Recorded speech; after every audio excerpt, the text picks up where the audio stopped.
నమస్తే, welcome to స్వతంత్ర TV. నేను భవాని. పండితులకు విద్వాంసులకు నిలయమైన టేకుపల్లిలో మరో పద్మం వికసించింది. ఆయన ఎవరో కాదండి, సంస్కృత సాహిత్యంలో ఎనలేని సేవలు, కృషిని అందించారు. ఆయన కృషిని చూసి కేంద్ర ప్రభుత్వం ఆయనకు పద్మశ్రీ పురస్కారాన్ని ప్రకటించింది. అదేవిధంగా ఆయన తన తల్లిదండ్రుల పేరు మీద తన స్వగ్రామంలో ఒక ఫౌండేషన్ను స్థాపించి పలు సేవా కార్యక్రమాలు కూడా నిర్వహిస్తున్నారు. ఆయన ఎవరో కాదు, ఆచార్య వెంపటి కుటుంబ శాస్త్రి గారు. ఆయన ప్రస్తుతం మనతో పాటు ఉన్నారు. ఆయనతో మాట్లాడి మరిన్ని విషయాలు తెలుసుకుందాం. నమస్కారం గురుగారు. నమస్కారం అమ్మా. నమస్కారం గురుగారు. ముఖ్యంగా చూసుకుంటే ఒక గ్రామం స్థాయి నుంచి మీరు ఇప్పుడు పద్మశ్రీ పురస్కార గ్రహీతగా ఎదిగారు. ఇది మామూలు విషయం కాదు. సో దీనికి దోహదపడిన అంశాలు ఏంటి, అదేవిధంగా మీ విద్యాభ్యాసం ఏంటి, మీ కుటుంబ నేపథ్యం ఏంటి?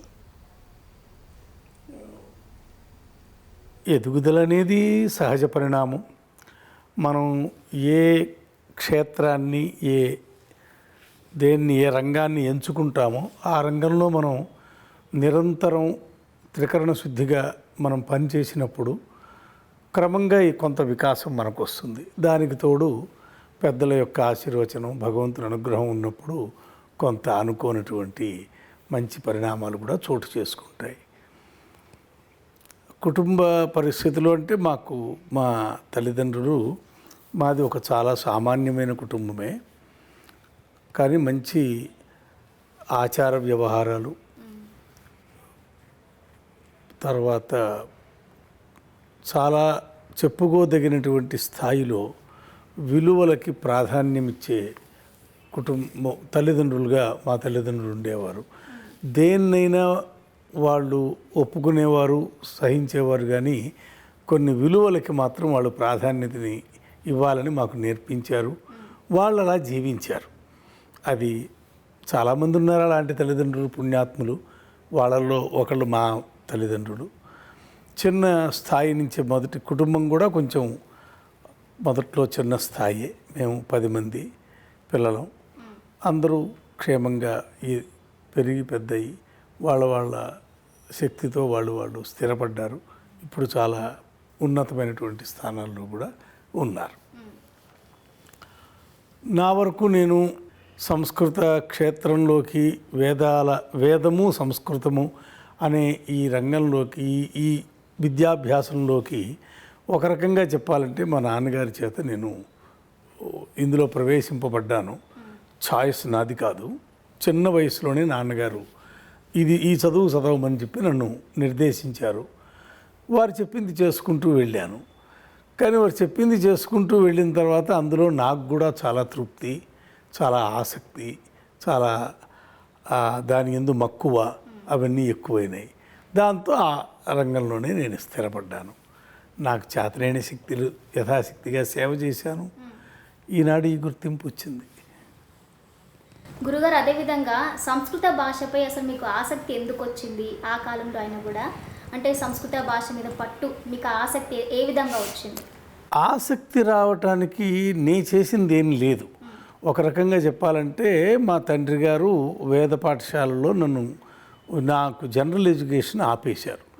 8వ ఏట నా జనరల్ ఎడ్యుకేషన్ అయిపోయింది. అప్పటిదాకా నేను 4 క్లాసులు మాత్రమే ఎలిమెంటరీలో చదువుకున్నాను.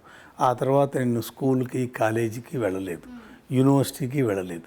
నా దగ్గర జనరల్ డిగ్రీస్ ఉన్నాయి, కానీ అవన్నీ నేను ప్రైవేట్గా సంపాదించుకున్నవే, కానీ ఎక్కడా కాలేజీలో వెళ్ళి చదువుకున్నది కాదు.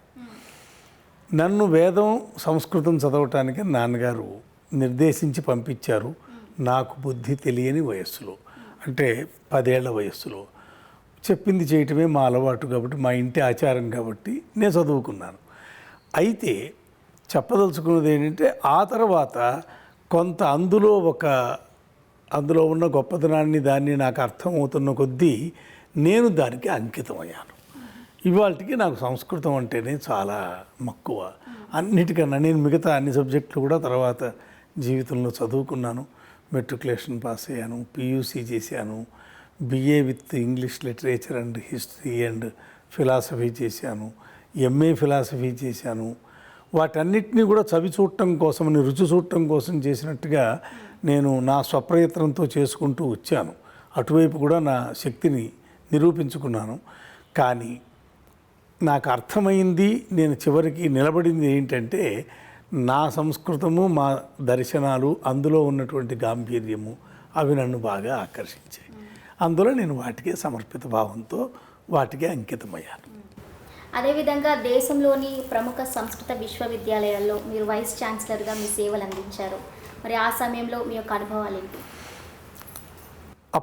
ఒక అవకాశాలన్నీ వాటంతట అవి వెతుక్కున్నట్టుగానే నాకు వచ్చాయి. ఒకదాని తర్వాత ఒకటి 3 సంస్కృత విశ్వవిద్యాలయాలకి నేను కులపతిగా ఉన్నాను.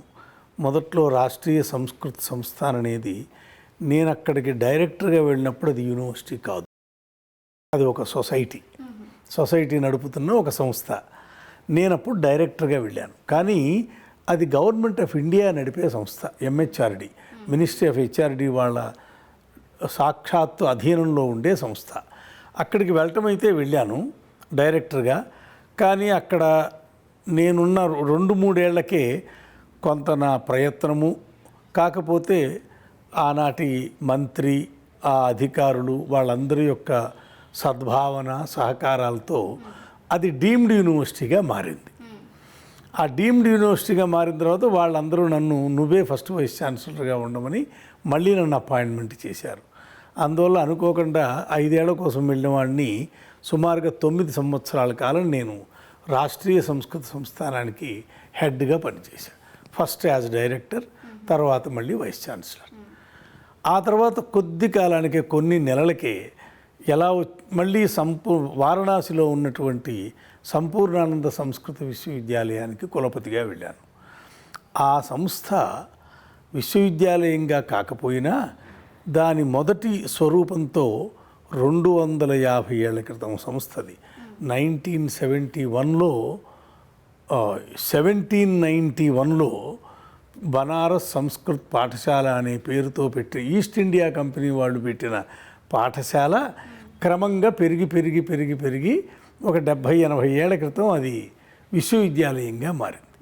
అంతటి ఇతిహాసం కలిగినటువంటి ఆ సంస్థకు కూడా నేను కులపతిగా వెళ్ళటం జరిగింది. 3 ఏళ్ళు అక్కడ పనిచేశాను. అది యూపీలో, కాశీలో. ఆ తర్వాత మళ్ళీ సోమనాథ్లో, గుజరాత్లో వేరావల్ అనే చోట సోమనాథ్ సంస్కృత విశ్వవిద్యాలయం ఉంది. దానికి వైస్ ఛాన్సలర్గా వెళ్ళి మళ్ళీ 3 ఏళ్ళు పనిచేశాను. మొత్తం 15-16 సంవత్సరాలు కులపతిగానే పనిచేశాను. ఆ సమయంలో నాకు యథాశక్తి, ఇప్పుడు అన్నీ గుర్తు తెచ్చుకుని చెప్పను లేను, అంత చెప్పవలసిన అవసరమూ లేదు. నా యథాశక్తి ఎక్కడికి వెళ్ళినా దాన్ని మనం ఎలా మెరుగుపరచాలి, ఎలా అభివృద్ధిపరచాలి, ఇంకా ఏం చెయ్యొచ్చు అనేటువంటి ఆలోచనతోనే ముందుకెళ్ళా. ప్రతిదినము పనిచేసేవాడిని. అలాగే నాకు అన్నీ కలిసి వచ్చేవి. అందువల్ల 3 సంస్థల్లోనూ మంచి పేరు. నేను వెళ్ళక ముందు కన్నా నేను తిరిగి వచ్చే వేళటికి చాలా గొప్ప విశేషమైనటువంటి ఒక అభివృద్ధిని అక్కడ చూపించగలిగాను. దానికి ప్రయత్నం నాదైతే ఫలం భగవంతుడిది. పైగా మా అధికారులు ఎక్కడికి వెళ్ళినా కూడా చాలా నాకు సహకరించేవాడు. మంత్రులు, అధికారులు, వాళ్ళ సహకార సంపత్తి నాకు ఎప్పుడూ పుష్కలంగా ఉండేది. అందువల్ల అన్ని పనులు జరిగాయి. ఓకే, అదేవిధంగా సంస్కృత భాష అభివృద్ధికి మీరేమైనా కార్యక్రమాలు చేయడం జరిగిందా? భాషాభివృద్ధికి అని చూస్తే సెల్ఫ్ స్టడీ మెటీరియల్ అని సంస్కృత స్వాధ్యాయ అనే పేరుతో సెల్ఫ్ స్టడీ మెటీరియల్, అంటే టీచర్లెస్గా పుస్తకం చదువుతూ ఒక సంస్కృతం ఏమీ రానటువంటి వ్యక్తి 0 లెవెల్ నుంచి ఒక స్థాయి వరకు నేర్చుకోవడానికి కావలసిన పాఠ్య ప్రణాళికని రూపొందించి దానికి సంబంధించిన పుస్తకాలు అవి నేను ప్రచురించడం అది జరిగింది. అయితే ఈ కార్యక్రమంలో నాతో పాటు చాలామంది కలిసి పనిచేశారు. వాళ్ళందరి సమష్టి కృషి ఫలితంగా మంచి ఫలం వచ్చింది. దానికి విశ్వవ్యాప్తంగా మంచి రికగ్నిషన్ వచ్చింది. విశ్వవ్యాప్తంగా ఇప్పుడు అనేక యూనివర్సిటీల్లో ప్రాథమిక మొదటి స్థరంలో ఈ పుస్తకాలని అందరూ అడాప్ట్ చేసుకున్నారు. బెస్ట్గా ఉన్నాయని కొన్ని అనేక విశ్వవిద్యాలయాల్లో, నేను గొప్పగా చెప్పడం కాదు, అలాగే సుమారుగా 20-25 దేశాల్లో సంస్కృతం, ఇప్పుడంటే నాలాగా సంస్కృతం చదువుకున్న వాళ్ళు కాదు, సంస్కృతంతో ఏ విధమైన సంబంధము లేకుండా ఏ ఐటీలోనో మేనేజ్మెంట్లోనో వైద్య వృత్తిలోనో లేకపోతే వకీలు వృత్తిలోనో ఉన్నటువంటి అలాంటి వాళ్ళు కూడా ఈ పద్ధతి ద్వారా సంస్కృతం నేర్చుకుని తర్వాత వాళ్ళు ఎంఏలు పాస్ అయ్యి విద్వాంసులయ్యి వ్యాసాలు రాయటం కవితలు రాయటం అనే లెవెల్కి ఎదిగారు అనౌపచారికంగా. అది కొంచెం సంతోషాన్ని ఇస్తుంది. చేసిన ప్రయత్నం బాగా ఫలించింది, అందువల్ల మనసుకు సంతోషంగా ఉంటుంది. అదేవిధంగా చూసుకుంటే సంగీతంలో ఘంటసాల గారు దిట్ట, సంస్కృతంలో మీరు దిట్ట, మరి ఇద్దరిది కూడా ఒకే గ్రామం. వారి పేరు చెప్పి నా పేరు చెప్తే నాకు కొంచెం సంకోచంగానే ఉంది. వారంతటి ఎవరి అవును, అది నా అదృష్టం. ఘంటసాల వెంకటేశ్వరరావు గారి తండ్రి గారు సూర్యనారాయణ గారు మా గ్రామంలో ఉన్న శివాలయంలో అర్చకులుగా పనిచేస్తున్నప్పుడు వారు పుట్టారు. అయితే పుట్టడం మాత్రం వారు వేరే గ్రామంలో పుట్టారు. నాలాగనే మాది టేకుపల్లే, కానీ నేను పుట్టడం కూడా గుడ్లవల్లేరే. టేకుపల్లిలోనే పుట్టల, గుడ్లవల్లేరులో పుట్టా. అప్పుడు మా నాన్నగారు అక్కడ ఉద్యోగరీత్యా అక్కడ ఉండేవారు. అలాగే ఘంటసాల వారు కూడాను వేరే గుడివాడ పక్కన సౌటుపల్లెనో ఏదో ఉంది, అక్కడ పుట్టారు మేనమామ గారి ఇంట్లో. కానీ ఆ తర్వాత వారి బాల్యం కొంతకాలం టేకుపల్లిలోనే గడిచింది. నేను విన్నది 6-7 సంవత్సరాలు వచ్చేంత వరకు వారు అక్కడే ఉన్నారు. తర్వాత వాళ్ళ తండ్రి గారు ఆ శివాలయాన్ని వదిలి మరెక్కడికో వెళ్ళారు. వెళ్ళినప్పుడు వారితో పాటు కుటుంబం వెళ్ళింది అని విన్నాను. అదే అదృష్టం. అంతటి మహనీయుడితో పంచుకోవటం కూడా, ఒక గడ్డ పంచుకోవటం కూడా మరి అదృష్టమే. గురుగారు, అదేవిధంగా ఇప్పుడు మీ స్వగ్రామంలో మీ తల్లిదండ్రుల గారి పేరు మీద ఒక ఫౌండేషన్ స్థాపించి అనేక సేవా కార్యక్రమాలు కూడా మీరు చేస్తున్నాం. ఎటువంటి సేవా కార్యక్రమాలు మీరు చేయడం జరుగుతుంది? అంటే సేవా కార్యక్రమాలు అంటే ఇప్పుడు చాలా చిన్న చిన్నవే, పెద్దగా ఎక్కువేమీ అంత. మేము ఫ్యామిలీ ట్రస్ట్గానే పెట్టుకున్నాం. కేవలం మా ఫ్యామిలీలో ఉన్నవాళ్ళు సమకూర్చిన డబ్బుతో ఏం చేయగలమో అది చేయటమే. ఎక్కువ డబ్బుని సంపాదించడం లేదు, ఎక్కువ ఖర్చు పెట్టేది లేదు. ఒకటి ఏంటంటే, మా ఈ ఫౌండేషన్ పేరుతో మేము ఒక RO ప్లాంట్ మా టేకుపల్లిలో నడుపుతున్నాం. అది అందరికీ ఫ్రీ, 24/7. ఎప్పుడన్నా వచ్చి మంచినీళ్ళు పట్టుకెళ్తారు. మేము ట్యాంక్ నింపి పెట్టేస్తాం, వాళ్ళు వచ్చి పట్టుకెళ్ళిపోతూ ఉంటారు. చుట్టుపక్కల 7-8 గ్రామాల నుంచి పగలు అనక రాత్రి అనక సాయంకాలం, వాళ్ళు రైతులు కదండి, కూలీలు రైతులు కదా, వాళ్ళకు ఒక టైంలో రాలేరు. వాళ్ళు ఎప్పుడు వస్తే అప్పుడు వచ్చి పట్టుకెడుతూ ఉంటారు. ప్రధానమైన కార్యక్రమం అదొకటి బాగా జరుగుతోంది. కాకుండా ఈ కృష్ణా పుష్కరాలు లాంటి అవకాశాలు వచ్చినప్పుడు అక్కడ పెదకళ్ళేపల్లి అని దక్షిణ కాశీ అంటారు. మా ఊరికి 3 కిలోమీటర్ల దూరం. పెదకళ్ళేపల్లి అంటే చాలా ప్రసిద్ధమైన ఊరు. అక్కడ దక్షిణ కాశీ అని పేరు దానికి. అక్కడికి కృష్ణా పుష్కరాలు అప్పుడు స్నానానికి దానికి చాలామంది వస్తారు. ఆ భక్తులకి మధ్యాహ్నం పూట కాస్త పులిహార మధ్యాహ్నం పెట్టడం లాంటి పొట్లాలు గట్టి పెట్టుకెళ్ళి కారులో పెట్టుకుని వాళ్ళందరికీ, స్నానం చేసి వచ్చిన వాళ్ళందరికీ చేతులకి ఇచ్చేస్తే వాళ్ళు కాస్త అక్కడ చుట్టుపక్కల ఏమి ఉండదు ఆహారం. అలాంటి పనులు కొన్ని. గుళ్ళో కొన్ని ధార్మికమైనటువంటి కార్యక్రమాలు, ఏమన్నా హోమాలు చేయించడం, అన్నీ లోక కళ్యాణం కోసమే, మా కోసం కాదు. శివాలయంలో అభిషేకాలు చేయించటం, అమ్మవారికి పూజలు చేయించటం, అలాగే ధనుర్మాసంలో 1 రోజులు పూజలు చేయించటం, అప్పుడప్పుడు కొన్ని ఋగ్వేద సంహితా హోమం అని ఇలాంటి హోమాలు చేయటం, అన్నీ లోక కళ్యాణార్థం సంకల్పం చేసి చేస్తూ ఉంటాం. ఎవరి దగ్గర పైసా తీసుకోం. మన దగ్గర ఉన్న డబ్బుతో మనం ఏం చేయగలమో అది చేస్తాం, చేయలేని పని మానేస్తాం. అసలు ఈ ఆలోచన ఎందుకు వచ్చింది? అది ఏమైందంటే, నేను ఋగ్వేద సంహిత హోమం అని తలపెట్టాను. కంచి కామకోటి పీఠాధిపతులు శ్రీ శంకర విజయేంద్ర సరస్వతి స్వామివారు నన్ను ఒకసారి ఋగ్వేద సంహిత హోమం చేయమని చెప్పి ఆదేశించారు. నేను ఋగ్వేద అధ్యయనం చేశాను. సంహిత మొత్తం హోమం చేయమని చెప్పి వారు చెప్పారు. వారు చెప్పారని నేను మా ఊళ్ళో పైగా వారు ఇంకో మాట కూడా చెప్పారు, నువ్వు మీ గ్రామంలో ఉన్న శివాలయంలోనే చేయమని కూడా చెప్పారు. ఎందుకు చెప్పారనేది నాకు తెలియదు. ఒకసారి వారు ఆదేశించారు. గురువులు ఆదేశించినప్పుడు చేయాలి కదా. అందుకోసం నేను సంకల్పించి కొంచెం పెద్ద ఎత్తునే చక్కగా చేశా. చెయ్యటం సంకల్పించినప్పుడు కాకతాళీయంగా ఏమైందంటే మా అమ్మగారి 100వ సంవత్సరం అయింది. అది ఆవిడ అప్పుడు వెళ్ళిపోయారు, కానీ ఆవిడ 100 జయంతి అయింది. అది మధ్యలో తెలిసింది, ఇది సంకల్పించిన తర్వాత మొదలు పెట్టబోతుండగా తెలిసింది. తెలిస్తే అప్పుడు 100 జయంతి ఉత్సవాలు అన్న పేరు దానికి కలిపాం. ఆ కలిపినప్పుడు సరదాగా వెంపటి జగన్నాథన్ రాజ్యలక్ష్మి ఫౌండేషన్ అని ఒక పేరు పెట్టి మొదలెట్టాం. అది అత్యద్భుతంగా జరిగింది. దాన్నంతా టీటీడీ వాళ్ళు రికార్డు చేసి దాన్ని టెలికాస్ట్ కూడా చేశారు. చాలా నెలలు చిన్న చిన్న బిట్స్గా దాన్ని చేశారు. పండితుల చేత వ్యాఖ్యానాలు ఇప్పించి చాలా పెద్ద ఎత్తున చేశాను. అప్పుడు అనిపించి సరదాగా మా మనసులో వచ్చిన మాట, మా అన్నయ్య అమెరికాలో ఉండేవారు. ఆ అన్నయ్యకి ఈ కల్పన చాలా నచ్చింది. ఆయన వెంటనే చాలా డబ్బంతా ఎక్కువ భాగం అన్నయ్యే సమకూర్చారు. తర్వాత ఆ పేరు అలా రిజిస్టర్ చేసాం. తర్వాత ఇంకా చేస్తున్నాం, ఇంకా అభివృద్ధి చేయాలనే ఆలోచన ఉంది. ఏదైనా మా టేకుపల్లి ఇన్ అండ్ అరౌండ్ డెవలప్మెంట్కి ఏమేం చేయాలో అది చేయాలి అనేది మా సంకల్పం. Education, social service, rural development, మా 3 ఉద్దేశాలు. దానికి అనుకూలంగా ఏం చేయగలమో అది చేద్దాం. పెద్ద ఎత్తున కాదు, భగవంతుడి దయ ఉంటే పెద్ద ఎత్తున రాబోయే కాలంలో జరుగుతుంది. తప్పకుండా. అయితే గురుగారు ఇప్పుడు పురాణాలు చూసుకోవచ్చు, ఇతిహాసాలు చూసుకోవచ్చు, లేదంటే వేదాల్లో వీటిలో తప్పులు అనేవి వస్తూ ఉంటాయి. అయితే ఆ తప్పులని సరిదిద్దే అవకాశం ఉంటుందా? తప్పులు అంటే ఏంటి? అంటే ప్రక్షిప్తాలు,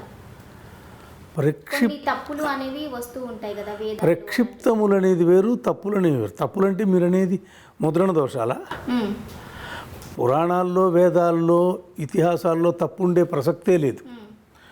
పురాణాలు, వేదాలు, ఇతిహాసాలు ఏది చెప్పినా అది ఒప్పే. అది మనకు తప్పుగా పడ్డా అది తప్పు కాదు, అది ఒప్పు. మనకు తెలియక మనం దాన్ని తప్పుగా అనుకోవచ్చు, కానీ వాటిల్లో తప్పు ఉండే ప్రసక్తి లేదు. ఎందుకంటే ఇవన్నీ ఋషుల చేత చేయబడ్డాయి. ఆ ఋషులకి నువ్వు, నేను, నావాడు, నాది, నా ఇల్లు ఈ భావనలు ఉన్నవాళ్ళు కాదు. వాళ్ళు అందరికీ సమత్వ భావనతో చాలా అత్యున్నతమైనటువంటి మానసిక స్థితితో, తపశ్శక్తితో వాళ్ళు రాసినటువంటి గ్రంథాలు. కాబట్టి వ్యాస భగవానుడు రాసినటువంటి పురాణాల్లో తప్పుచ్చే ప్రసక్తే లేదు. దేశకాల పరిస్థితుల దృష్ట్యా మనకది తప్పుగా పడవచ్చు, నేను ఒప్పుకుంటా. కొన్ని విచిత్రంగా ఉండొచ్చు, మనకు నచ్చకపోవచ్చు, మారిన దేశకాల పరిస్థితుల దృష్ట్యా. కానీ తత్వం ఏంటనేది అది చెప్పిందే తత్వం అవుతుంది ఏనాటికైనా. అది ఒకటి. కాబట్టి తప్పు అనేది లేదు. మీరు ప్రక్షిప్తం అన్నారు, 2 పదాలు వాడారు. తప్పు వేరు, ప్రక్షిప్తం వేరు. ప్రక్షిప్తం అంటే ఏంటంటే, ఇది ముఖ్యంగా ఈ పాశ్చాత్యులు మన వేదాలని, పురాణాలని, ఇతిహాసాలని అధ్యయనం చేయటం మొదలెట్టిన తర్వాత వాళ్ళ దృష్టిలో వచ్చిన కాన్సెప్ట్ అది. అంతకుముందు మన వాళ్ళు ప్రక్షిప్తాలు ఉన్నాయని చెప్పినట్టుగా నాకు ఆలోచన లేదు. పాఠాల్లో భేదాలు ఉన్నాయనుకున్నాం, కానీ ప్రక్షిప్తం అనే మాట లేదు. ఈ ప్రక్షిప్తాలు అనేటువంటి వీళ్ళు తెచ్చిపెట్టారు. ఈ ఇండాలజీ అని అనే దాని మీద ప్రపంచ స్తరం, సంస్కృతం అనేది భారతదేశ స్తరంలో కాకుండా విశ్వస్తరంలో సంస్కృతం మీద ఇది జరుగుతోంది, రీసెర్చ్ జరుగుతోంది. వాళ్ళ సిద్ధాంతాల ప్రకారం వాళ్ళు ఏమంటారంటే, ఇప్పుడు మహాభారతమే ఉందనుకోండి, వాళ్ళు చెప్పేది ఏంటంటే మూలమైన వ్యాస భగవానుడు రాసిన మహాభారతం చాలా చిన్నది, కొన్ని వేల శ్లోకాలే అది నిజానికి. తర్వాత ఒక్కొక్కటి దాంట్లో తెచ్చి తర్వాత కాలంలో ఎవరో రాసి దాంట్లో దోపారు, దాంట్లో చేర్చారు. అందువల్ల 1,00,000 శ్లోకాలుగా అది పెద్దదయ్యింది. 1,00,000 శ్లోకాలు వ్యాసుడు రాసిన మహాభారతం కాదు. అందులో అనేక భాగాలు తర్వాతి కాలంలో ఎవరో విద్వాంసులు లాంటి వాళ్ళు స్వయంగా రాసి దాంట్లో చేర్చారు అని వాళ్ళ సిద్ధాంతాన్ని లేవదీసి దానికి విశేషమైన ప్రచారం అది చేశారు. మనవాళ్ళు చాలామంది అది నమ్ముతున్నారు. దానికి ప్రక్షిప్తమని పేరు. అవునని చెప్పలేము, కాదని చెప్పలేము. దానికి వాళ్ళు చాలా కారణాలైతే చూపిస్తారు, వాళ్ళు కారణం చూపించకుండా వాళ్ళు చెప్పలా. అంత మాత్రంతో అది ప్రక్షిప్తమైన ఒప్పుకోవాల్సిన అవసరం మనకు లేదు. నేను అక్కడ నా ఆలోచన ఏంటంటే, అక్కడ నా అనుభవం బేసిక్గా భారతీయ చింతనకి మనదైన ఒక చింతన పద్ధతి ఉంది, మనదైన ఒక విచార పద్ధతి ఉంది. ప్రాథమికమైన మౌలికమైన మన విచార పద్ధతికి వ్యతిరేకంగా లేనంతకాలం ఏ ప్రక్షిప్తాన్ని మనం దూరం పెట్టక్కర్లా. అది ఒకవేళ ప్రక్షిప్తమే అయినా దాన్ని దూరం పెట్టక్కర్లా. మనం చూడాల్సింది ఏంటంటే, ఏది మనం ప్రక్షిప్తమైన భాగం అనుకుంటున్నామో ఆ భాగంలో ఉన్న కంటెంటు మన మౌలికమైనటువంటి భారతీయ చింతనకి అనుకూలంగా ఉందా ప్రతికూలంగా ఉందా అని చూడాలి. అనుకూలంగా ఉంటే దాన్ని పెద్దగా దోషంగా గణించాల్సిన అవసరం లేదు. ఒకవేళ ప్రక్షిప్తమైనా దోషంగా గణించాల్సిన అవసరం లేదనేది నా సొంత సిద్ధాంతం. కానీ వాళ్ళు పక్కన పెట్టేయాలంటారు పాశ్చాత్యులు. ఇవేవో మా విద్వాంసుల మధ్య గొడవలు జరుగుతూ ఉంటాయి. వాళ్ళు చెప్పేది వాళ్ళు చెప్తూ ఉంటారు, మేము చెప్పేది మేము చెప్తూ ఉంటాం. మనమైతే ప్రక్షిప్తాలని చెప్పి పెద్దగా ఒప్పుకోం. ఎందుకంటే అదే నేను చెప్పాను కదా, కంటెంట్కి ఇప్పుడు చిన్నగా ఒకప్పుడు ఉంటుంది, దాన్ని విస్తరించినప్పుడు ఒక చిన్న సబ్జెక్టుని విస్తరించినప్పుడు కొంత యాడ్ చేయటం అనేది జరుగుతుంది. దాన్ని పెద్దగా వేరేది అనుకోవాల్సిన అవసరం లేదు అని మన వాళ్ళ నమ్మకం. ఓకే, అదేవిధంగా సంస్కృత భారతిలో మీ పాత్ర ఏంటి? సంస్కృత భారతిలో నా పాత్ర ఏమిటనేది నేను చెప్పే కన్నా వాళ్ళు చెప్తే బాగుంటుంది. ఎందుకంటే నేను చెప్పుకోకూడదు కదా, వాళ్ళు దాన్ని తప్పు పట్టచ్చు. కానీ నాకు తెలిసినంత వరకు సంస్కృత భారతి ఏ రోజున పుట్టిందో ఆ రోజు నుంచి ఈ రోజు వరకు నేను సంస్కృత భారతిలో ఒక కార్యకర్తని. అప్పుడు కొంచెం నన్ను పెద్దరికంగానే చూసుకున్నారు వాళ్ళు. ఆ రోజుల్లో 30 ఏళ్ల క్రితము నాకు పెద్దరికాన్ని ఇచ్చారు వాళ్ళు. ఇప్పుడు నాకు పెద్దరికాన్ని ఇస్తూ ఉన్నారు, ఇచ్చి తీరాలు కూడాను. ఎటు పెద్దవాడిని అయ్యాను కాబట్టి మొత్తానికి ఒక అడ్వైజరీగా, వాళ్ళు చేసే ఆలోచనల్లో ఒక భాగస్వామిగా, వాళ్ళకి కొన్ని కొత్త ఆలోచనల్ని ఇలా కూడా చేయొచ్చని అప్పుడప్పుడు చెప్పేవాడుగా, కొన్ని సందర్భాల్లో వాళ్ళు ఏదన్నా రాతా కోత ఉంటే వాటిని పరిష్కరించిన వాడుగా, కాకపోతే ప్రచార ప్రసారాలు జరుగుతున్నప్పుడు సామాన్యంగా వాళ్ళు ఎక్కువగా నన్ను ఎక్కడ వాడుకునేవాళ్ళు అంటే ఇన్స్పిరేషనల్ అండ్ మోటివేషనల్ స్పీచెస్కి నన్ను వాళ్ళు ఎక్కువగా ప్రోత్సాహకరంగా ఉండే ఉపన్యాసాలు ఇవ్వటానికి నన్ను పిలిచేవాళ్ళు. మంచిగా సంస్కృత మాధ్యమంలో ఉత్సాహపరిచే మాటలు అవి చెప్తూ ఉండేవాడు. అలా ఒక సీనియర్గా, కార్యకర్తలతో పాటు పనిచేసే ఒక సీనియర్గా డే 1 నుంచి, మొదటి రోజు నుంచి ఈ రోజు వరకు నేను సంస్కృత భారతితో కలిసి ఉన్నాను. అయితే అప్పటికి ఇప్పటికీ సంస్కృత భాషకి ప్రాచుర్యం తగ్గిందంటారా లేదంటే పెరిగిందంటారా? సంస్కృత భాషకి ఆదరణ చాలా పెరిగింది. నేను తగ్గిందని ఒప్పుకోను, కానీ ఫార్మల్ ఎడ్యుకేషన్ స్కూల్ సెక్టార్లో తగ్గుతోంది. పాఠశాలల స్థాయిలో సంస్కృతాన్ని మెల్లగా తప్పిస్తున్నారు. 2 కారణాలు. ఒక్క గవర్నమెంట్ వారు అనుకోవటానికి లేదు, విద్యార్థులు తీసుకోవటంలా. విద్యార్థులు తీసుకున్నప్పుడు ఎంతకాలం గవర్నమెంటు దాన్ని కాపాడుకొస్తుంది? కొంత అది ఉంది, కొంత ఇది ఉంది. అక్కడ కొంచెం దెబ్బతింటున్నాం. కానీ అదే మూలం. పాఠశాలల్లో సంస్కృతం దృఢంగా ఉన్నన్నాళ్ళే కాలేజీల్లోనూ కొద్దిగా ఉంటుంది, విశ్వవిద్యాలయాల్లోనూ కొద్దిగా ఉంటుంది, ఇలాంటి రీసెర్చ్ ఇన్స్టిట్యూట్స్లోనూ కొద్దిగా ఉంటుంది. బేసిక్గా 1000 మంది రానప్పుడు అందులోంచి 100 మంది హయ్యర్ ఎడ్యుకేషన్కి రారు కదా. ఏ విద్య అయినా, ఏ డిగ్రీ ఏదైనా స్కూల్ లెవెల్లో కొన్ని లక్షల మంది చదువుతున్నారు కాబట్టి కొన్ని వేల మందో లక్షల మందో దీనికి వస్తున్నారు, ఇంజనీరింగ్ లాంటి వాటికి. అందులో ముందు బేసు పిరమిడ్ లాగా అంటారు, బేస్లో బాగా ఉండాలి. అది కొంచెం తగ్గుతోంది. ఏ కారణం చేతో మీకు తెలుసు, నాకు తెలుసు. విద్యల మీద దృష్టి మారింది. అందువల్ల దానికి సమాధానము కూడా వెతకటం కూడా అంత తేలిక కాదు.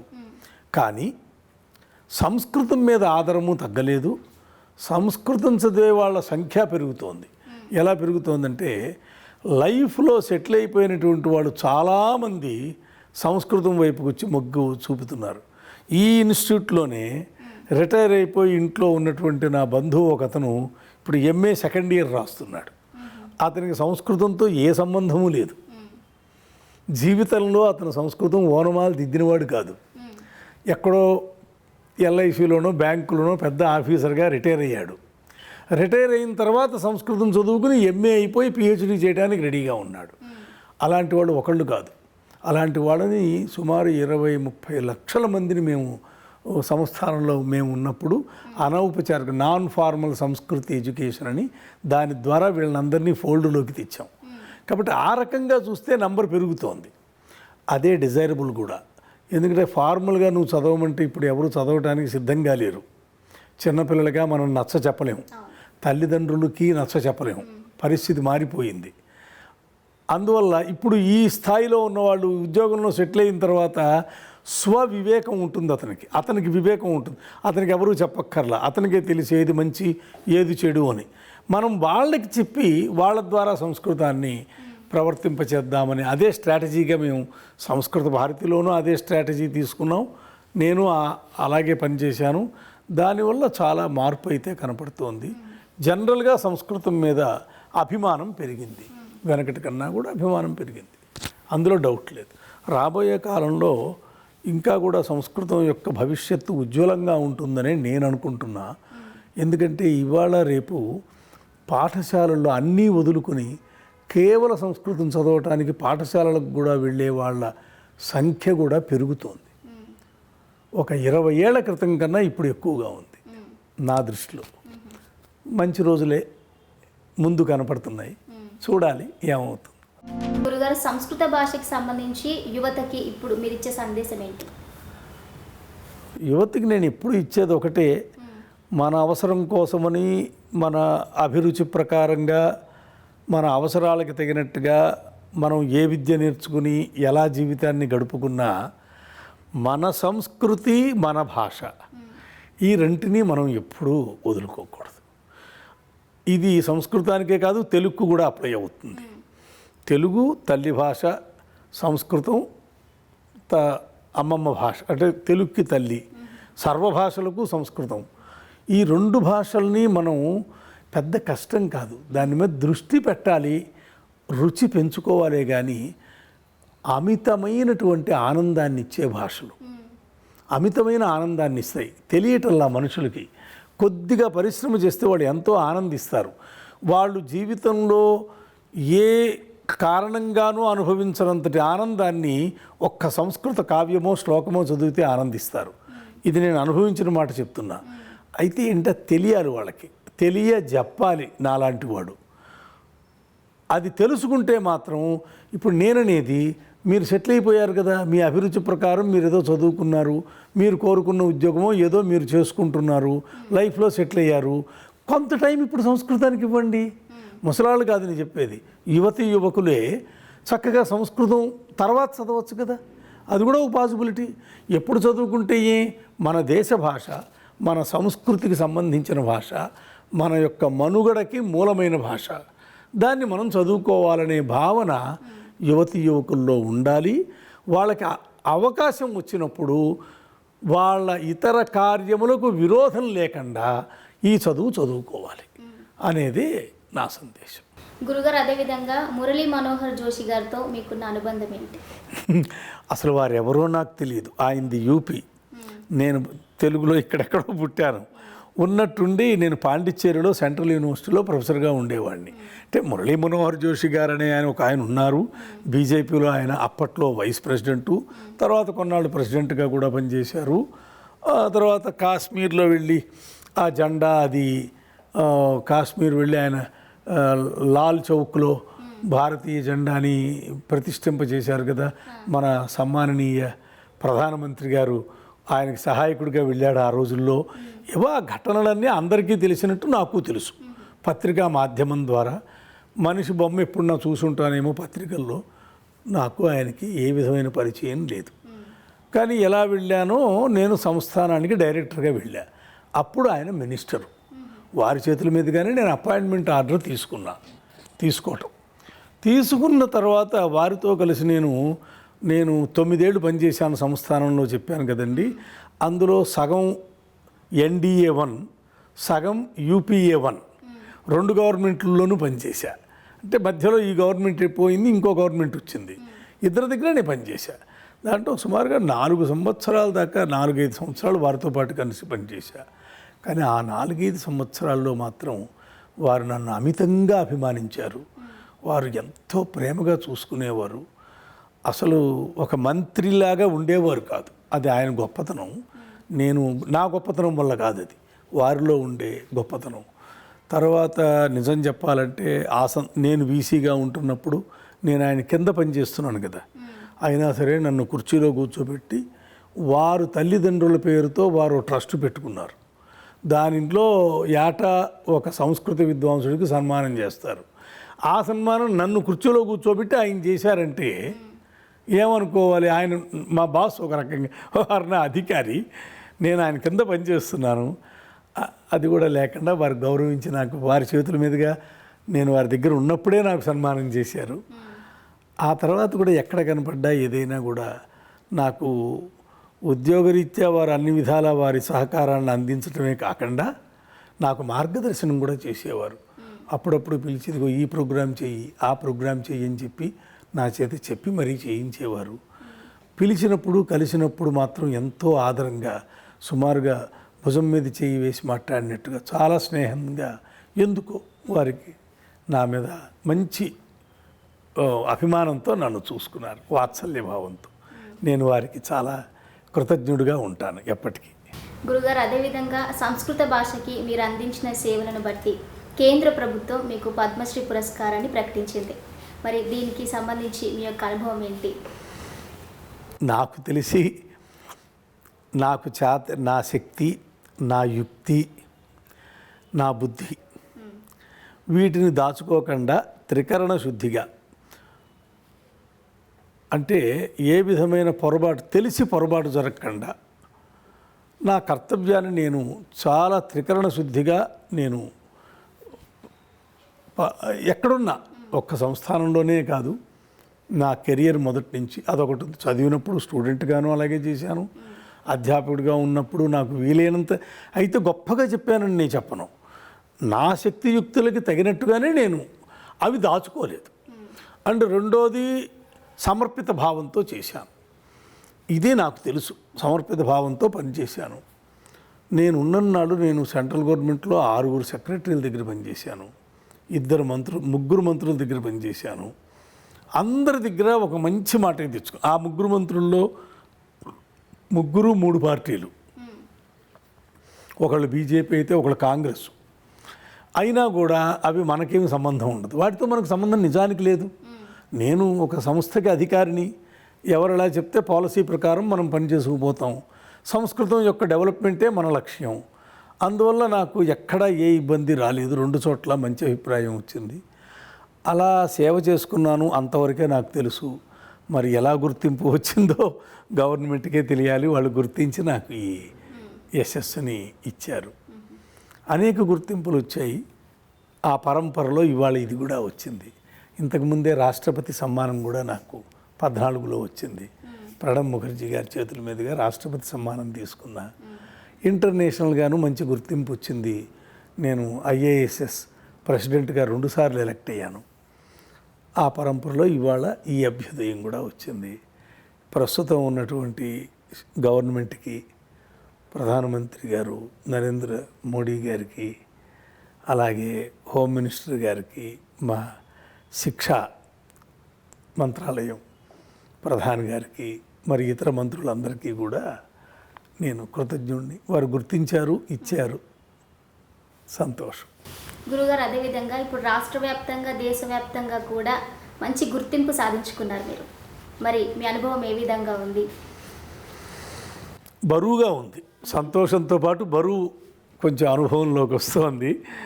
అంటే ఒక్కొక్కప్పుడు ఏమవుతుందంటే సంతోషం అయితే ఉంటుంది, ఎందుకు ఉండదు? మనం చేసిన కృషి ఫలించింది, దానికి తగ్గ గుర్తింపు వచ్చింది అనేదే ఇందులో సంతోషం. అంతకంటే ఇప్పుడు ఏదో వచ్చేసిందని కాదు, దీనివల్ల గొప్పవాడిని అయ్యాననేది కాదు. ఇది ఒక గుర్తింపు. అయితే వీటి వల్ల ఒక బరువు, బాధ్యత కూడా పెరుగుతుంది. ఆ బరువు బాధ్యతల్ని నిర్వహించే శక్తి కూడా మళ్ళీ పుంజుకోవాలి. ఆ భగవంతుడు అనుగ్రహించాలి. దీనికి వచ్చినటువంటి ఈ గౌరవానికి, ఈ గుర్తింపుకి తగిన విధంగా నేను ఎదగాలి కదా. అది ఇప్పుడు బరువు అయింది. చూద్దాం, ఇప్పటిదాకా వచ్చాం కదా. ఒక్కొక్క గుర్తింపు వచ్చినప్పుడు దానికి తగ్గట్టుగా మనం జీవితాన్ని మలుచుకున్నాం కదా. ఈ గుర్తింపుకి తగ్గట్టుగా కూడా మన జీవితాన్ని మలుచుకుని సేవ చేయాలి. ఏదైనా సంస్కృత తల్లికి సేవ చేయటం అనేది ఒక్కటే నేను చేసింది. ఇంకా ఏం 8వ ఏడు మొదలుపెట్టి ఇవాల్టి వరకు నాకు ఆవిడ తల్లి. ఆ తల్లికి నేను సేవ చేసుకుంటున్నా. ఆ సేవ ఇంకొంచెం కంటిన్యూగా ఇంకా కొంచెం శ్రద్ధాసక్తులతో చెయ్యాలి అనేది నేను ఈ గుర్తింపు ద్వారా తెలుసుకున్నది. ఇంకా మున్ముందు మీరు ఏ ఏ కార్యక్రమాలు చేయాలి అనుకుంటున్నారు? ఏ కార్యాచరణతో ముందుకు వెళ్ళాలి అనుకుంటున్నారు? కార్యక్రమాలంటూ ఇంకా పెద్దగా నా మనసులో లేవు. నాకల్లా ఇప్పుడు మిగిలింది ఒకటే కార్యక్రమం. నాకు 75 ఏళ్ళు అయినాయి ఇప్పటికి. అందువల్ల పెద్దగా ఇంకా ప్రాజెక్టులు తీసుకుని పనిచేసే సామర్థ్యం ఏం తగ్గలేదనుకోండి. ఏదైనా ఇంకా కొంచెం మధ్యలో ఈ ప్రాశాసనికమైనటువంటి అడ్మినిస్ట్రేషన్కు సంబంధించిన పదవుల్ని నిర్వహించటం వలన కొంచెం ఒక ఇన్డెప్త్ చదవటం రాయటం అనేటువంటిది కొంచెం కుంటుపడింది. ఏమవుతుందంటే 2 పనులు మరీ దృఢంగా చేయలేం. దాని మీద పూర్తి దృష్టి పెట్టినప్పుడు ఇది దెబ్బతింటుంది, దీని మీద పూర్తి దృష్టి పెట్టినప్పుడు అది దెబ్బతింటుంది. తప్పదు, అది ఎవరికైనా జరిగే పని. అయితే 2 చేస్తాం, కానీ 2 ఒకే స్థాయిలో చేయటం ఎవరికో మహానుభావులకు కొందరికి వీలవుతుంది, కానీ అందరికీ వీలు కాదు. అందువల్ల ఇప్పుడు మిగిలిన సమయాన్ని మరింత శాస్త్రాధ్యయనం, శాస్త్ర ప్రవచనం, శాస్త్రాల మీద ఏదన్నా నేను రాయగలిగితే ఏదన్నా ఇంకా కొంచెం సంస్కృత సేవ చేయాలి అనే కానీ పెద్దగా ఇంకా అంతకు మించేం లేదు. ఇంకా కొంచెం చదువుకోవటం, ఇంకొంచెం రాస్తూ ఉంటాం, నా కోసం, ఇతరుల కోసం కాదు. గురుగారు, అదేవిధంగా చూసుకుంటే ఇప్పుడు ప్రతి రంగంలో ఎవరినో ఒకరిని ఆదర్శవంతంగా తీసుకుంటారు. మరి మీకు ఆ విధంగా ఆదర్శవంతమైన వ్యక్తి ఎవరైనా ఉన్నారా? ఆదర్శమైన వ్యక్తులు సుమారుగా నాకు మా గురువులే. ఎందుకంటే వారి చలవే, వారు చాలా అత్యున్నతమైనటువంటి స్థాయికి చెందిన విద్వాంసులు. ఈ పురస్కారం వారికి వచ్చి ఉండకపోవచ్చు, కానీ వారిలో నేను 10వ వంతు కూడా లేను. అది దేశకాల పరిస్థితులు మారినప్పుడు ఎవరికో ఒకరికి దక్కుతుందో ఒకరికి దక్కదు. కాబట్టి నాకల్లా ఆదర్శం అంటే మా గురువులే. వారు లాగా నాకు ఆ జ్ఞాన సంపత్తి పెరగాలనేది నేను ఎప్పుడూ వాళ్ళని ఆదర్శంగా పెట్టుకుంటూనే వస్తూ ఉన్నాను. అలాగే మీరు అడిగారు కాబట్టి చెప్పాలి అంటే, ఒకప్పుడు చిన్నప్పుడు ఫార్మేటివ్ ఇయర్స్లో నేను విద్యార్థిగా ఉన్నప్పుడు నేను విన్నది ఏంటంటే, నాకు కుప్పుస్వామి శాస్త్రి గారని ఒక ఆయన ఉండేవారు మద్రాసులో. ఆయన సంస్కృత ఆంగ్లాల్లో రెండిట్లోనూ చాలా, అంటే ఇటు పారంపరిక శాస్త్రాధ్యయనంలోనూ అటు మోడర్న్ విద్యల్లోనూ సమానమైనటువంటి శక్తిని సంపాదించిన మహానుభావుడిగా ఆయనకు ఒక పేరు ఉండేది. నేను విన్నదే, నేను వారిని చూడలేదు. అలా ఒకళ్ళిద్దరిని నేను నా జీవితంలో చూశాను. నేను కూడా వాళ్ళలాగా ఎదగాలని మాత్రం అనుకున్నా అప్పుడు. ఇప్పుడు పెద్దగా ఇంకా ఆదర్శాలు అవి పెట్టుకోవటం అంత ఆలోచన రాదు, చేసుకుపోయే పని చేసుకుంటూ పోతాం. అప్పుడు మాత్రం ఆదర్శంగా పెట్టుకుని వీళ్ళలాగా మనం ఎదగాలి అని అనిపిస్తూ ఉండేది. నేను స్టూడెంట్గా ఉన్నప్పుడు చాలా వరకు అంత ఎత్తుకు ఎదిగాను అని చెప్పను, కానీ చాలా వరకు రెండిట్లోనూ నేను సాధించాను అని ఇవాళ గర్వంగా చెప్పుకోవచ్చు. ముఖ్యంగా మీరు ఏం నేర్చుకున్నారు వాళ్ళ దగ్గర నుంచి? వాళ్ళు నాకు డైరెక్ట్గా టీచర్స్ కాదు, ఎవరో ఎప్పటి వాళ్ళు నాకు నా ముందున్న వాళ్ళు. నేను వాళ్ళ దగ్గర నుంచి ఏమీ పెద్దగా అదేం లేదు. నేను మా గురువుల దగ్గర నుంచి అక్కడి నుంచి నేర్చుకున్నది ఏంటంటే, ఒక చదువు మీద నిష్ఠ ఉండాలి, అది దానివల్ల ప్రయోజనం ఏమిటి అనే ఆలోచనతో సంబంధం లేకుండా నేను కూడా మా ఇప్పుడుండే సంస్కృత విద్వాంసులకు కూడా అదే చెప్తాను. నేను ఎప్పుడూ చెప్తూనే ఉంటాను, వెనక సందర్భం వచ్చినప్పుడల్లా అనేక ప్లాట్ఫామ్స్ నుంచి కూడా ఈ మాట చెప్పాను. ఏంటంటే, తెలిసో తెలియకో మనం సంస్కృతం ఫీల్డ్లోకి వచ్చేసాం. వచ్చిన తర్వాత దాన్ని సాధించుకోండి, దాన్ని వశపరుచుకోండి. వశపరుచుకోవటానికి ఎంత కష్టపడాలో పడండి. ఊరికే కాలం గడపటానికి ప్రయత్నించకూడదు. కాలం గడిపి మన జీవితం గడుపుకోవచ్చు. రోజు రోజుకి ఆ విద్యని మనం వశం చేసుకోవాలన్న తాపత్రయంతోనూ గడపచ్చు. 2 ఆప్షన్స్ ఉన్నాయి. కాలం గడిపే వాళ్ళు చరిత్రలో నిలవరు. విద్యని వశంపరుచుకోవాలి, సాధించుకోవాలి అన్న తపనతో పనిచేసిన వాడు ఒకరోజు కాకపోతే ఒకరోజు పైకి వస్తాడు, నిలబడతాడు, అతనికి గుర్తింపు వస్తుంది. నేను నమ్మేది అది. నమ్మాను, కొంత దూరం నాకు గుర్తింపు కూడా వచ్చింది. నేను అందరికీ చెప్పేది కూడా అదే. మనం ఏ ఫీల్డ్లోకి ప్రవేశించామో ఆ ఫీల్డ్కి సమర్పితమైపోవాలి. సంస్కృతమనే కాదు, ఇప్పుడు కళారంగం, అలా ఏ రంగం తీసుకున్నా ఆ రంగానికి మనం అంకితం అయిపోయి అందులో హయ్యెస్ట్ పాయింట్కి రీచ్ అవ్వాలనే తపన మనలో ఉండాలి. దాని ప్రకారం ప్రయత్నం చేయాలి. అందరికీ సఫలత సిద్ధిస్తుందా అని నేను చెప్పను, కానీ చెయ్యటం మన కర్తవ్యం, ఇవ్వటం ఆయన కర్తవ్యం. అందువల్ల అలా చెయ్యాలి, తప్పదు. ఇప్పటికీ నా ధ్యేయం అదే. నేను అద్వైత వేదాంతము సంస్కృత సాహిత్యంలో దిగాను. ఇందులో రేపో మర్నాడో నా తెలియని విషయాలు చాలా ఉంటాయి. ఈ విద్యలన్నీ చాలా అపారమైనటువంటివి. అన్నీ తెలుసుని ఎవ్వరూ చెప్పనూకూడదు. ఎవరన్నా చెప్పినా అది సరైన మాట కాదు. నాకు అన్నీ తెలుసుని చెప్పాయంటే ఆయనకేం తెలియదని అర్థం.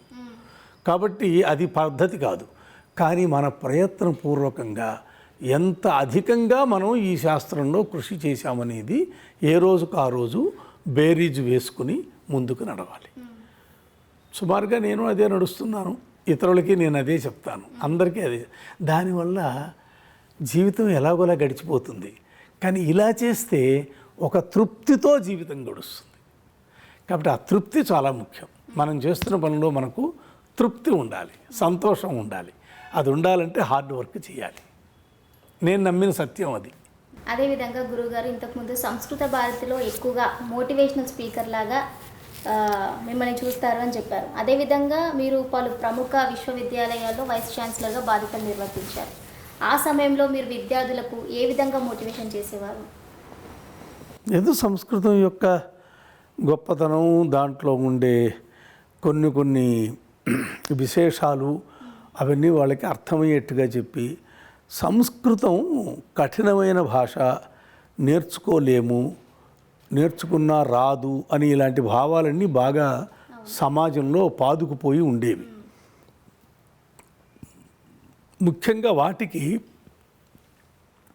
బదులుగా మేము సంస్కృతం చాలా సరళమైన భాష, సరళమైన పద్ధతిలో కూడా నేర్చుకోవచ్చు. అయితే సరళమైన భాష అంటే అందులో గాంభీర్యం లేదని కాదు. తర్వాత ముందు దిగేటప్పుడు శ్రమ పడద్దు. దిగిన తర్వాత ఎంత లోతుకి వెళ్ళగలిగితే అంత లోతుకి వెడదాం. నదిలో దిగుతాం, మెల్లమెల్లగా పెడుతూ ఉంటాం. మనం ఎంత లోతుకి వెళ్ళగలమో అంత లోతుకి వెడతాం. ఎక్కడికి వెళ్ళలేమో అక్కడ ఆగిపోతాం. ఏ విషయంలో అయినా అంతే. అలా పెట్టుకుని చేసుకోవాలి అని చెప్తూ ఉండేవాడిని. ఆ సరళత ఎలాంటిది అనేది నేను చెప్తూ ఉండేవాడిని. ఏదో ఆ రోజుల్లో బాగా ఎడాపెడా మాట్లాడుతూ ఉండేవాళ్ళం. బాగా అందరూ చప్పట్లు గట్టిగా కొట్టేవాళ్ళు, అంతే. అయితే గురుగారు, ఇప్పుడు వైస్ ఛాన్సలర్గా మీ బాధ్యతలు నిర్వర్తించారు అంటే చాలా ప్లేసెస్లో మీరు పనిచేయడం జరిగింది. అయితే ఆ సమయంలో మీరు ఏమైనా ఒడిదుడుకులు ఎదుర్కోవడం జరిగిందా? నాకు ఒడిదుడుకులు ఎక్కడా లేవు. వైస్ ఛాన్సలర్గా మాత్రం లేవు. అంతకుముందు కొంచెం యూనివర్సిటీలో అక్కడ పనిచేసినప్పుడు కొంచెం ఏదో చిన్న గిల్లి గజ్జాలంటారు, అలాంటివో ఇబ్బందులతో కొంచెం ఇబ్బంది పడ్డానే. కానీ వైస్ ఛాన్సలర్గా నాకు నా పై అధికారులంతా నేను ఏది చెప్తే అది ఒప్పుకునేవాళ్ళు. 3 చోట్ల కూడా అంతవరకు కానీ అనేక పనులు, 30-20 ఏళ్ళుగా జరగని పనులు నేను ప్రపోజల్ పెట్టంగానే యాక్సెప్టెన్స్ వచ్చేది. వచ్చాయి, చేసి చూపించి వెళ్ళాను. ఎలా వచ్చింది, ఎందుకు వచ్చిందో నాకు తెలియదు. అదే మీరు అడిగారుగా, మురళీమోహన్ చేశారు, మీకు సంబంధం ఆయన ఎవరో నాకు తెలియదు, నేనెవరో ఆయనకి తెలియదు. ఆ తర్వాత అర్జున్ సింగ్ గారు నా బాసు, ఆయన ఎవరో నాకు తెలియదు, నేనెవరో ఆయనకి తెలియదు. కానీ ఇద్దరు నన్ను అభిమానించారు, ఇద్దరు నేను ఏది అడిగితే అది ఇచ్చారు. మీకు ఆశ్చర్యం అవుతుంది, సంస్థానంలో నేను ప్రవేశించినప్పుడు 5 ఏళ్లకి 45 కోట్లు మా బడ్జెట్. నేను వదిలి వచ్చేటప్పుడు ఆ బడ్జెట్ 140 కోట్లు. 100 కోట్లు పెంచాను దాన్ని 5 ఏళ్లలో. అడిగేవాడిని, అడిగితే ఇచ్చేవాడు. అంటే అడిగేటప్పుడు ఏంటంటే మీరు సబ్స్టాన్షియేట్ చేయాలి. ఎందుకు అడుగుతున్నాను, ఏం సాధిస్తాను. పైగా ఇంకొకటి, ఏ పనికి ఏ డబ్బు ఎంత ఇచ్చినా ఆ గడువు లోపల ఆ పని చేసి వాళ్ళ చేతే ఓపెన్ చేయించేవాడిని. 4 సార్లు చూశారనుకోండి, వీటికి డబ్బు ఇచ్చాము, 3 నెలల్లో ఈ పని చేస్తానన్నాడు, 3 నెలలు అయింది, నేనే ఆయన్నే పిలిచేవాడిని. పిలిచి ఆ పని అయిపోయిన తర్వాత చూపించేసేవాళ్ళం. అలా 4 సార్లు చూసిన తర్వాత వాళ్ళకు ఒక కాన్ఫిడెన్స్ వస్తుంది. వచ్చిన తర్వాత వాళ్ళు ఇక మనం పెద్దగా ఇంప్రెస్ చేయక్కర్లా, మన కాగితం వెళ్ళంగానే వాళ్ళు ఇచ్చేస్తారు. ఏదో మొత్తానికి బాగా జరిగింది. మంచి ప్యాటర్నైజేషన్ ఉంది. నాకు మంత్రుల దగ్గర నుంచి 6 సెక్రటరీల దగ్గర పనిచేశాను నేను. అందరి దగ్గర నుంచి నాకు ప్యాటర్నైజేషన్. ఎవరితోనూ నాకేమి ఇబ్బంది లేదు. అలాగే నా సబార్డినేట్స్తో కూడా నాకు ఇబ్బంది లేదు. వాళ్ళు నీ చెప్పినట్టుగానే నాకు హెల్ప్ చేసేవాడు. ఎందుకు చేశారో భగవంతుడికి తెలియాలి. అండ్ వాళ్ళందరూ అలా చేశారు కాబట్టే కొద్దిగా సక్సెస్ నాకు వచ్చింది. నేను ఒక్కడిని ఏదో సాధించుకున్నది కాదు, అందరి సహకారం ఉంది కాబట్టే నేను ఎదిగాను. గురుగారు, ఫైనల్గా మీరు సమాజానికి ఇచ్చే సందేశం ఏంటి? సమాజానికి నేను ఇచ్చేంత పెద్దవాడిని కాదు. పరిస్థితులు మారాయి, దేశకాల పరిస్థితులను బట్టి ఏ చదువులు ఎట్లా ఏమిటి అంతా తారుమారైపోయింది. వెనక గొప్పగా అనుకున్న ఏ చదువులు వెనకబడిపోయినాయి. వెనక మనం ఊహించినటువంటి చదువులు పైకి వచ్చాయి. నడుస్తోంది, బాగానే ఉంది. నేను ఎక్కడ దాని గురించి విమర్శించను. నా సమాజానికి నేను చెప్పదలుచుకుందల్లా, సంస్కృతం మనది, సంస్కృతం మన రాష్ట్రానికి ఆత్మ. ఎందుకంటే సుమారుగా మనకు తెలిసిన ఇతిహాసంలో 5-6 వేల సంవత్సరాల ఇతిహాసంలో ఈ గడ్డ మీద మేధావులైనటువంటి మహానుభావులు ఏ ఆలోచనలు చేశారో ఆ ఆలోచనలన్నీ సంస్కృతంలోనే వాళ్ళు రాసిపెట్టారు. అవి మనం అంత పైగా మన పూర్వీకుల్ని మన ఋషుల్ని మనం తక్కువగా అంచనా వేయకూడదు. ఎందుకంటే నేను ఒక మాట చెప్తాను, ఆశ్చర్యంగా ఉంటుంది మీకు. ఇంత సైన్స్ డెవలప్ అయింది కదా, విపరీతంగా సైన్స్ డెవలప్ అయిపోయింది గత 100 ఏళ్లలో. మన కళ్ళతో చూసాం. మనం చెప్పిన ఏ సిద్ధాంతమైనా కట్ అయిందా? భారతీయులుగా మనం నమ్ముతున్న వైజ్ఞానిక సిద్ధాంతమే, నేననేది వేదాంతము తత్వము కాదు, వైజ్ఞానికంగా మనం ఏ మాట చెప్పామో దానికి ఎక్కడన్నా మీకు దెబ్బతిందా? అది డిస్ప్రూవ్ అయ్యిందా? ఆనాడు మనం ఈ గ్రహాలు గోళాలు వాటి కొలతలు ఏం చెప్పామో ఇవాళకి అవే కొలతలు వస్తున్నాయి. ఆవేళ మనం ఈ ఆయుర్వేదంలో దాంట్లో ఏ ఔషధాలు గుణాలు చెప్తున్నామో ఇవాళకి ఆ వాల్యూసే నిలబడుతున్నాయి. గమనిస్తున్నారో లేదో, ఇప్పుడు మళ్ళీ తిరిగి అక్కడికే వచ్చారు. ఆ రోజుల్లో మనం చెప్పినటువంటి ఆర్గానిక్ కృషి అన్నదాన్నే మధ్యలో యూరియాలు వేసుకుని మళ్ళీ దానికి తిరిగి వచ్చారు. మనం చెప్పిన సిద్ధాంతం, ఆ రోజుల్లో మనం చెప్పిన ఇకాలజీనే మళ్ళీ తిరిగి మనకు పాఠం చెప్తున్నారు. మధ్యలో మనం వాళ్ళని పట్టుకుని ఎక్కడికో వెళ్ళిపోయిన తర్వాత వాళ్ళు మళ్ళీ మన వైపు తిరిగి వస్తున్నారు. తిరిగి వచ్చి ఇకాలజీ మనం చెప్పాం కదా, భూతాలకి ఏ విధమైనటువంటి కష్టం కలగకూడదు అని మనం చెప్పాం, నీటిని హింసించకూడదని చెప్పాం, వృక్షాన్ని మనం దేవతగా కొలిచాం. ఆలోచించండి. కాబట్టి విజ్ఞానం ఎంత పెరిగినా భారతీయులు నమ్మిన ఏ సిద్ధాంతాన్ని అవి డిస్ప్రూవ్ చేయలేదు ఇంతవరకు. అంటే అర్థం ఏమిటి? మన నమ్మకము మూఢనమ్మకం కాదు. మన నమ్మకం వైజ్ఞానికమైనటువంటి సిద్ధాంతాల పునాదుల మీద మనం నిర్మించుకున్న నమ్మకం. ఈ నమ్మకాలు కానీ, ఈ చింతన కానీ, ఈ విచారం కానీ ఇదంతా కూడా మన సంస్కృత భాషలో ఉన్నాయి. అదొక పెద్ద ట్రెజర్, మనకు ఒక పెద్ద లంకెబిందెల లాంటి సంపత్తి. దాన్ని పోగొట్టుకుంటాము అంటే అవివేకం. పోగొట్టుకోకూడదు, అంత అవివేకులంగా మనం ఉండకూడదు.